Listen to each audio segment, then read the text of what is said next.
ભાવનગર શહેરના નિર્મળનગર વિસ્તારમાં એક વાહન ચાલકે નિર્દય બનીને રસ્તા ઉપર ઊભેલા વાછરડાને અડફેટે લીધું હતું। વાછરડાને અડફેટે લેવાને કારણે વાછરડાનું મૃત્યુ થતાં લોકોના ટોળા સ્થળ ઉપર એકત્રિત થયા હતા। નિર્મળનગર વિસ્તારમાં રોડ ઉપર ભારે વાહનો ચાલતા હોય ત્યારે એક ભારે વાહન દ્વારા ગાયના વાછરડાને અડફેટે લીધું હોવાનું પ્રાથમિક સામે આવી રહ્યું છે। જો કે આ બનાવ મોડી રાત્રિનો હોવાનું સામે આવ્યું છે।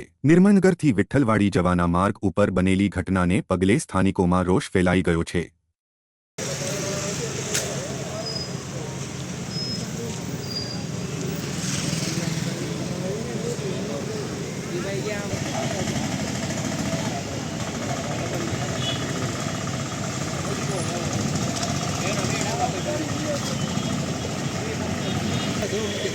એક દિવસ કોન્ટેક્ટ કર્યો